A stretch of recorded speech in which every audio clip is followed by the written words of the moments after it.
Hello, everybody. It is Tom. We are living in a Christian fundamentalist hellscape, but let's have a video. Hey. Yeah. Last day or so has been rough. I'm sure a lot of you are feeling the same.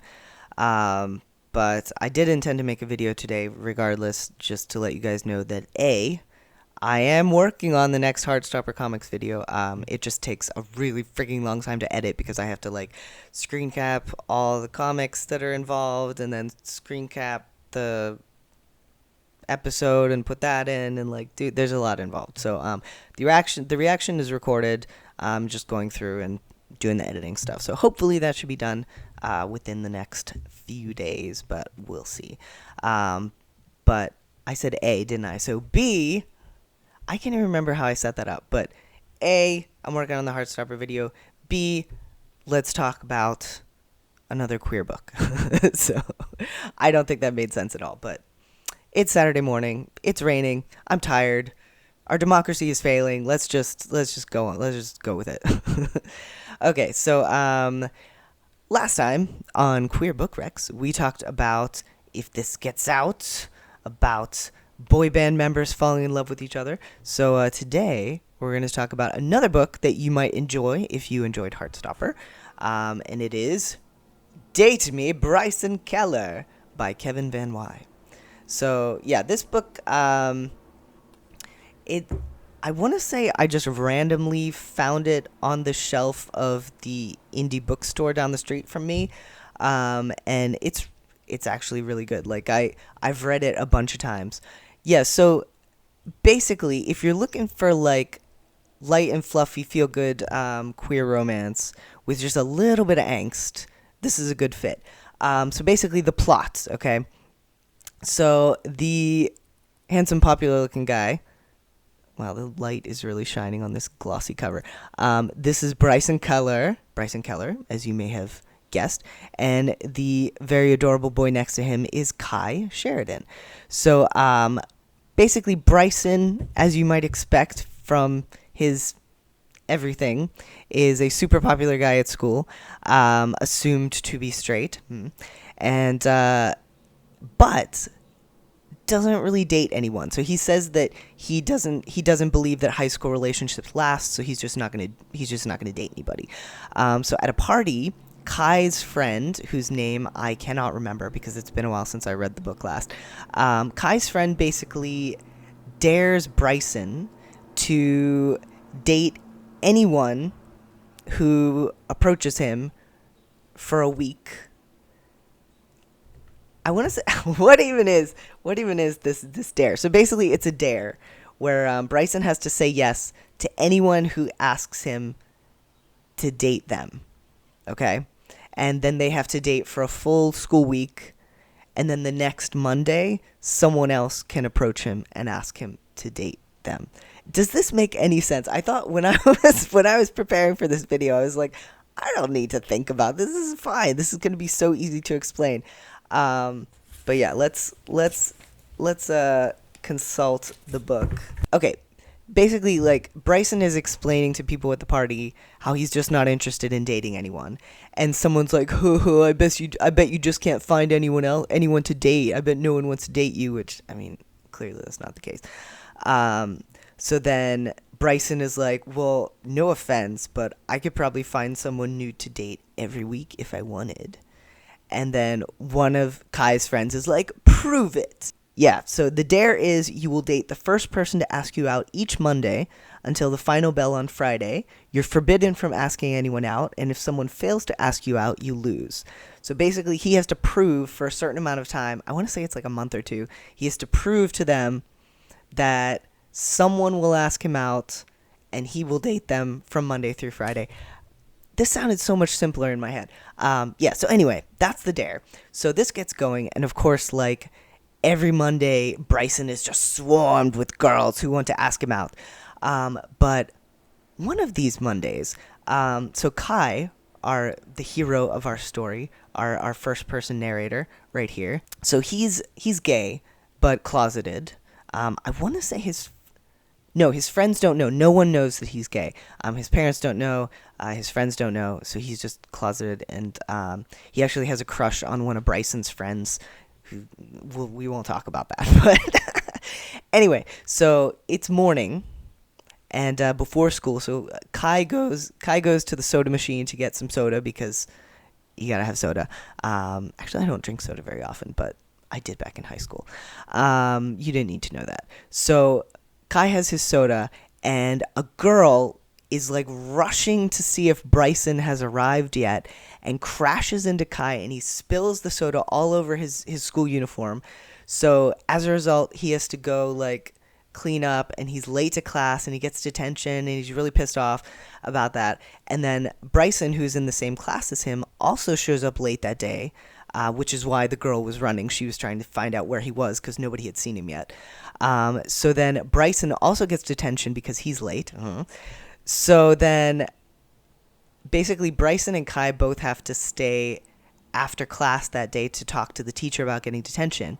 And Kai is really pissed off at him because obviously it's Bryson's fault to a certain degree that Kai ended up getting detention. So Kai, just in a moment of fury and madness, says that, well, maybe I'm going to ask you out because I'm not explaining this well. Okay, so let's backtrack. All right, so Kai and Bryson are sitting there alone waiting for the teacher to come in so they can like get their detention arranged. And Bryson is talking about how no one has asked him out yet. And Kai is basically like, well, what if I ask you out right now? And Bryson kind of laughs. He's like, ha ha ha, yeah, because he thinks that Kai is joking. And that just like lights a fire under Kai. And he's like, you know what? Fuck you. Date me, Bryson Keller. Oh, what a good title. So yeah. So basically, Bryson is surprised. But he's like, that's within the limits of the bet. No one said it had to be a girl, so I guess we're dating for the next week. But because Bryson is a stand-up guy, he's also like, look, I get that you're closeted, and you probably don't want everyone to know that you're gay, so this will be a secret arrangement. So I will be your boyfriend, but we'll keep it on the down low. Yeah, so what transpires after that is a week of them spending time together and texting and getting to know each other, finding out that they have a lot of similar interests and are actually not that different. And yeah, you can see where it's going, but like, it's a very Nick Nelson situation where like Bryson is clearly into Kai, but he doesn't realize that he's not straight until they've spent quite a lot of time together. So it does have that similarity. Kai is also kind of shy like Charlie, but I think has a little more fire in him. Also, Kai is mixed race. His dad is, I can't remember if he's from an African country, I think. But yeah, so it's just a very good, it's got a lot of good stuff in it. Yeah, they do a lot of cute stuff together. We get to see them bonding. And of course, the moment when Bryson realizes that he is both not straight and into Kai is very, very good. And, obviously that leads to some friction with some of his friends. And yeah, it's just a nice, I enjoy escaping into this book. And I think we could all use a little escape right now. So yeah, if you're looking for a light, fluffy read along the lines of Heartstopper with a little bit of angst, but not too much, and kind of like an engaging narrator. It's first-person POV, as a lot of these stories are. And I like Bryson. Bryson is a very nice guy. He's not quite as golden retriever as Nick, but he's along those lines. Like there's definitely similarities there. So yeah, if you're looking for a book to read, maybe give this one a go. And if you do read it, or if you have read it, let me know your thoughts down below, because I would like to hear them. I always like to hear your thoughts, unless they're... yeah, I did want to say, like, I really appreciate every comment that I receive. They're very nice. I love reading them. I read all of them. unless sometimes YouTube does a weird thing where it doesn't show me some comments. Like I don't get an alert for some and I get an alert for others. So like if I've missed your comment, it's not for lack of trying. And I really appreciate when people are like, oh, your shirt's, I like your avocado shirt, or like, oh, your hair looks cool, or blah, blah, blah. But I do want to say that there are certain words in regards to my appearance that I'm not comfortable with, and one of them is the word beautiful. So I appreciate the sentiment behind that word, and I disagree, but I thank you. But like when I was femme presenting prior to realizing that I was trans, that word got thrown at me a lot from skeezy men on the street. So I have a very negative association with that word in particular. And similar, like, basically, if you're trying to think about a word to use to describe me, fall on the masculine side of adjectives rather than, I mean, obviously, there's no such thing as gender in adjectives necessarily. Like, you know, there's beautiful men, there's beautiful women, but just for me personally, like words like beautiful or gorgeous, you know, those kinds of words have been almost weaponized against feminine presenting people from skeezy guys to a certain degree. So like I even, like, this was weird. Like have you ever had feminine presenting people? Have you ever had someone like a skeezy guy on the street, like, use a compliment in an accusing way, like an accusatory way? Like, I had this one guy, I'm just walking. And this guy, I can't remember what he said at first, but it was something like, hey, you know, like, hey, gorgeous, or something like that. And I gave him like a look, and he's like, no, you know you're beautiful. You know you're beautiful. Like, accusing me. Like, what is that?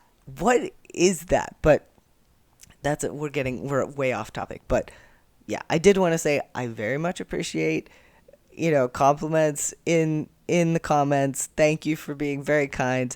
I do have issues about my appearance because obviously most trans people do, and also because I'm on testosterone, I have like all these fucking pimples all over my face right now. But please avoid words like beautiful, words like gorgeous, words like things that a skeezy guy might have once said to me. Please avoid those words. That's all I'm asking. Okay. All right. So that's all for me right now. I'm going to go do other things and avoid thinking about the great existential dread that is building in all of us these days. So I hope you have a lovely rest of your day, whatever point you might be in it right now. And thank you very much for watching. And please leave me a comment and let me know your thoughts. I'd love to hear them. I'd love to hear all of them. Give me all the thoughts. So, okay. All right. Bye.